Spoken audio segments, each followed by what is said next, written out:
नमस्कार, आप देख रहे हैं इंडिया पब्लिक खबर और मैं हूं आपके साथ आकांक्षा। उत्तर प्रदेश के संभल जिले में भड़की हिंसा के बाद से चल रही जांच में आए दिन नए नए चौंकाने वाले खुलासे देखने को मिल रहे हैं। हाल ही में संभल हिंसा में पाकिस्तानी एंगल भी निकलकर सामने आया। जांच कर रही फॉरेंसिक टीम ने घटनास्थल से जमीन में दबे हुए कुछ कारतूस बरामद किए। हैरानी की बात यह है कि इन पर POF यानी कि पाकिस्तान ऑर्डिनेंस फैक्ट्री लिखा हुआ है, वहीं एक पर FN स्टार लिखा हुआ है। एक और जहां संभल हिंसा को लेकर हर रोज नए खुलासे हो रहे हैं, तो वहीं राजनीतिक मुद्दा बन चुके संभल को लेकर सियासत भी जोरों पर है, जिसके चलते बीते कल कांग्रेस सांसद राहुल गांधी और प्रियंका गांधी संभल जाने के लिए निकले, जिसकी वजह से सियासी गलियारों में खूब हो हल्ला भी सुनने को मिला। बता दें कि संभल हिंसा में पीड़ित परिवारों से मुलाकात करने जा रहे लोकसभा में नेता प्रतिपक्ष राहुल गांधी और कांग्रेस सांसद प्रियंका गांधी को पुलिस ने दिल्ली के गाजीपुर बॉर्डर पर रोक लिया था, जिसके बाद कांग्रेसी नेताओं को लगभग 2 घंटे तक कड़ी मशक्कत करनी पड़ी, लेकिन फिर भी कांग्रेस नेता संभल जाने में कामयाब नहीं हो सके।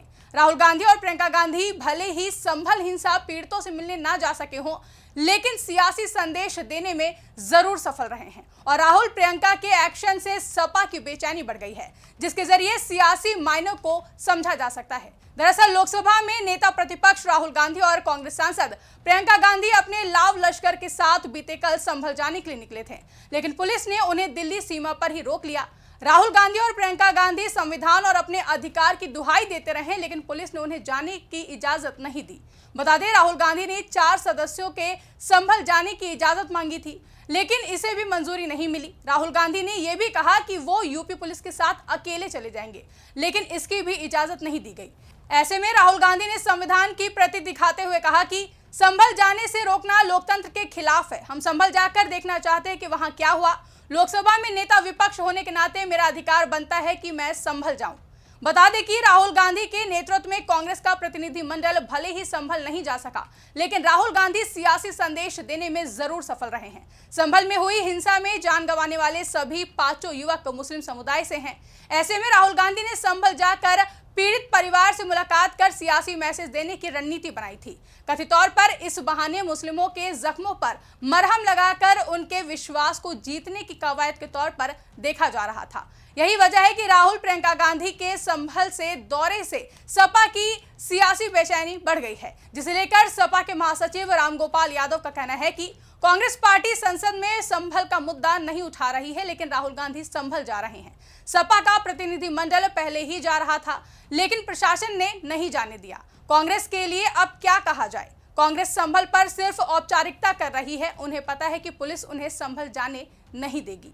वहीं बता दें कि इससे एक दिन पहले सपा प्रमुख अखिलेश यादव ने लोकसभा और रामगोपाल यादव ने राज्यसभा में संभल का मुद्दा उठाकर बीजेपी पर निशाना साधा था। राहुल गांधी और प्रियंका गांधी के संभल दौरे को लेकर सपा की सियासी बेचैनी समझी जा सकती है, क्योंकि यूपी में सपा और कांग्रेस का सियासी आधार एक ही है। कांग्रेस संभल के बहाने मुस्लिम समुदाय को सियासी संदेश देने की कवायद कर रही है। वहीं राहुल गांधी ने 2024 में रायबरेली से सांसद चुने जाने के बाद से ही यूपी पर फोकस कर रखा है, जबकि हाथरस हादसे के पीड़ित परिवारों से मिलने राहुल गांधी पहुंचे थे, तो वहीं रायबरेली जिले में दलित परिवार की हत्या पर इंसाफ दिलाने राहुल गांधी पहुंचे हुए थे। इसी कड़ी में संभल के पीड़ित परिवार से मिलकर उनके जख्मों पर मरहम लगाकर सियासी संदेश देने की स्ट्रेटेजी बनाई गई थी। 2024 के लोकसभा चुनाव में कांग्रेस भले ही देश की सत्ता में वापसी करने में कामयाब ना रही हो, लेकिन लोकसभा की 99 सीटें जीतने के बाद से कांग्रेस के हौसले बुलंद हो गए हैं। तो वहीं पहली बार नेता प्रतिपक्ष पद की जिम्मेदारी संभाल रहे राहुल गांधी संसद से लेकर सड़क तक सक्रिय नजर आ रहे हैं। कभी लोकसभा में राहुल गांधी पीएम मोदी की सरकार के खिलाफ हमलावर नजर आते हैं, तो कभी सड़क पर उतरकर सियासी संदेश देते हुए नजर आते हैं। इस तरह राहुल गांधी अब कोई भी मौका नहीं छोड़ना चाहते हैं। इसी कड़ी में वो संभल जाकर पीड़ितों से मिलकर सियासी मैसेज देने की कोशिश कर रहे थे, लेकिन पुलिस प्रशासन ने दिल्ली बॉर्डर पर ही उन्हें रोक लिया। दरअसल उत्तर प्रदेश में 20% के करीब मुस्लिम मतदाता हैं। वहीं सूबे में 90 के दशक तक मुस्लिम वोटर कांग्रेस का परंपरागत वोटर होता था, लेकिन कथित तौर पर राम मंदिर आंदोलन के बाद मुस्लिम वोट कांग्रेस से दूर हो गया। मुस्लिम मतदाता भी 1992 के बाद सपा और बसपा जैसे दलों के साथ जुड़ गया। इसका नतीजा रहा कि कांग्रेस सूबे में चौथे नंबर की पार्टी बनकर रह गई और पिछले 3.5 दशक से सत्ता का वनवास झेल रही है। जबकि प्रियंका गांधी के सक्रिय राजनीति में कदम रखने के बाद से ही कांग्रेस सूबे में इन्हीं दोनों अपने पुराने वोट बैंक को फिर से जोड़ने की रणनीति पर काम कर रही है। वहीं बात सपा और बसपा की करें तो उत्तर प्रदेश में दोनों का राजनीतिक आधार इन्हीं दोनों वोट बैंक पर फिलहाल टिका हुआ है। इसीलिए प्रियंका गांधी के बाद अब राहुल गांधी भी किसी भी सूरत में दलित और मुस्लिम वोट बैंक को साधने में जुट गए हैं, जिसके लिए दलित से जुड़े छोटे बड़े सभी मुद्दों को उठा रहे हैं। हाथरस में दलित बेटी के साथ जब इंसानियत को शर्मसार कर देने वाली घटना हुई तो कांग्रेस सबसे ज्यादा सक्रिय नजर आई थी। वहीं कांग्रेस सांसद प्रियंका गांधी ने हाथरस की पीड़िता के परिजनों से फोन पर बात की और सूबे में सीएम योगी की सरकार पर जमकर हमला बोला था। इसी तरह कांग्रेस सांसद राहुल गांधी ने हाथरस में बाबा भोले की सत्संग में मची भगदड़ में मरने वाले परिवारों से मुलाकात की थी और सीएम योगी की सरकार से मुआवजा देने की मांग की थी। दरअसल 2024 लोकसभा चुनाव में मिली जीत के बाद राहुल गांधी ने वायनाड के बजाय रायबरेली से सांसद रहने का फैसला करके अपना सियासी मैदान चुन लिया था। अब उत्तर प्रदेश के सियासी पिच पर राहुल गांधी ने उतरकर बैटिंग करनी शुरू कर दी है। लोकसभा सांसद बनने के बाद 7 बार राहुल गांधी यूपी का दौरा कर चुके हैं। इस तरह राहुल गांधी की यूपी में बढ़ती सियासी सक्रियता सत्ताधारी बीजेपी को ही नहीं बल्कि विपक्षी दल सपा और बसपा को भी राजनीतिक रूप से बेचैन कर सकती है। जाहिर है कि लंबे समय से कांग्रेस यूपी में अपनी खोई हुई राजनीतिक जमीन तलाश कर रही है, जिसे इसी साल हुए लोकसभा चुनावी नतीजों ने कांग्रेस की उम्मीद जगा दी है। जबकि 2019 में महज 1 सीट पर यूपी में सिमट जाने वाली कांग्रेस 2024 में हुए लोकसभा चुनाव में 6 सीटें जीतने में कामयाब रही और 5 सीटों पर उसे मामूली वोटों से ही हार का सामना करना पड़ा था। लेकिन नतीजों के बाद से कांग्रेस के लोग काफी उत्साहित हैं और अब कांग्रेस की नजर 2027 के विधानसभा चुनाव पर टिकी हुई है। राहुल गांधी की कोशिश उत्तर प्रदेश में कांग्रेस के बिखरे हुए वोट बैंक को एक बार फिर से जोड़ने की है। बता दें कि कांग्रेस का परंपरागत वोट बैंक एक दौर में दलित, मुस्लिम, ब्राह्मण हुआ करता था।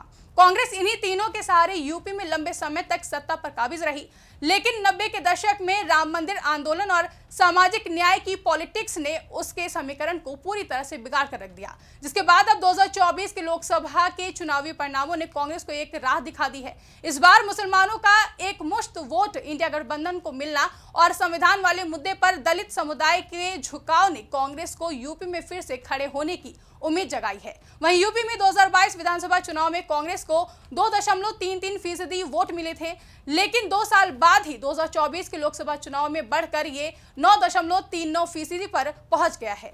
उत्तर प्रदेश में समाजवादी पार्टी जिस सियासी जमीन पर खड़ी नजर आ रही है वो कभी कांग्रेस की हुआ करती थी। बाबरी विध्वंस के बाद मुस्लिम समुदाय कांग्रेस से दूर होकर सपा के साथ चला गया था। इसके बाद से मुसलमानों का बड़ा तबका सपा से जुड़ा हुआ है, लेकिन कथित तौर पर राहुल गांधी के भारत जोड़ो यात्रा के बाद से कांग्रेस के प्रति मुस्लिम समाज की सोच बदली है। साथ ही राहुल गांधी भी अब मुसलमानों के मुद्दे को लेकर काफी ज्यादा एक्टिव नजर आते हैं। इसी का नतीजा था कि लोकसभा चुनाव में मुस्लिम समुदाय ने कांग्रेस नेतृत्व वाले इंडिया गठबंधन के पक्ष में एक मुश्त वोट किए थे।